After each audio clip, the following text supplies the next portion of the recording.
Hey everyone, this is Matthew Janda for CardRunners, and I'm here with Button and Blind Play Part 1. So this is going to be my biggest theory series yet, and more often than not, it will fold to the button. Because of this, it's incredibly important to know how to play wide button opening range as well, and how to defend against them from the blinds. So I actually worked out the math for it, and if you assume you're playing at a table of regulars where they open under the gun, middle position, and cut off, at the percentages that most people think is reasonable, it actually does fold to the button a little bit over half the time. So this theory series, even though, button versus blind play sounds like it only encompasses a small aspect of poker, the majority of the time, this is actually what's going to happen. The under the gun, middle position, and cutoff or fold. So because of that, I think it's going to be worth to really spend the time to make sure our button versus blind play is as good as it can be. So this is going to be my longest and hopefully best theory series yet. And the current plan is to discuss most of the major concepts involved in button and blind play. It will assume you already have your basic theory down, so you've either read some theory books or seen other videos. Of course, we'll talk about theory concepts, we'll use a whole bunch of hand examples, but I just mean this is going to be more towards the advanced theory series, where it's going to just be a little bit more difficult if you're jumping in first with this. So you probably want to watch other videos first, or maybe even read a book or two that sort of introduces you to theory before you jump right into this. If you already have seen other videos, if you already know a little bit about theory, then you should be fine. So now I just want to introduce you to the topics that I'm planning to cover.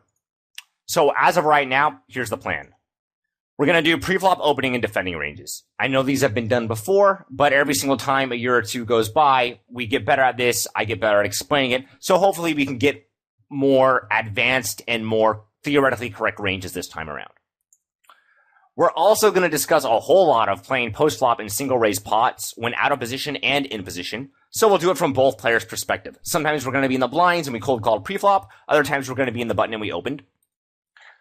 We're going to do the most emphasis on flop play with the help of Flopzilla. So I'm really big on flop play because if you play the flop well, the turn and the river are much easier to play than if you play the flop poorly, but we'll of course still talk about turn and river situations. And we're also going to talk a lot about playing post-flop and 3-bet pots when out of position and in position. So I did a Flopzilla series on that relatively recently, but now we're going to be using a little bit of different pre-flop 3-betting ranges, which I'll get more to in just a few minutes. But we're going to be doing a lot of talking about 3-bet pots as well, because when two players are playing, close to theoretically optimal, they open in the button a lot and they 3-bet from the blinds a lot. So it's really important to know how to play 3-bet pots because there's a lot of money at stake and they happen really often. We're also going to do plain post-flop and 4-bet pots when out of position. This one I'm not looking too forward to making, but I think it's that time where we actually get comfortable in playing in 4-bet pots because it's going to become more and more of a common thing as people get better and start 4-betting small in position. So we'll see how this goes, but this could easily end up being 10 videos and touch upon just about every poker concept. This is sort of my next big project, and I really want to make it my best series yet. So I've kind of challenged myself to make it the best series yet so I can learn a lot from it and just get better at presenting information. And as I said, since it does fold to the button over half the time, it seems like it'd be hard not to be a big winner if your button and blind play is really, really solid because it just happens so often. And in the case of 3-bet and 4-bet pots especially, there's a lot of money at stake. This series will assume the following. A button min raise. I'm not the biggest fan of min raising on the button, but it's the most common sizing of what most people want to see. So we're going to roll with it. Note, in theory, the button would almost certainly use multiple raise sizings. So again, I wanted on the record that I actually prefer a slightly larger than button min raise if you are going to just stick with one sizing pre-flop. And for the most part, everyone's going to stick with one sizing pre-flop when they open the button.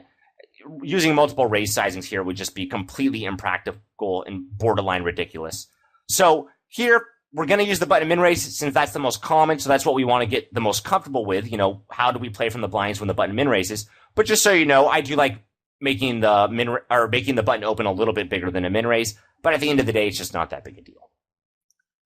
We're going to also assume 3-bets are to 8 big blinds. So again, in theory, you would use multiple bet sizings when you're the 3-better, but no one's going to really balance multiple ranges here. It's completely impractical. And at the end of the day, if you 3-bet to 7.5 big blinds or to 8.5 big blinds, it's going to just have a negligible effect on how the opponent responds and what frequencies you use. So not a big deal. And then lastly, and perhaps most importantly, 4-bets are going to be to 16 big blinds. So I want you to notice that we are 4-betting relatively small in position, but that allows us to keep our stack depth and it forces the 3-better to defend a lot by calling out of position. So the 4-bet here is going to be relatively small to only 16 big blinds, and I like that a lot. We're not going to deal with 5-bets much, and I'm going to talk about that more in just a second.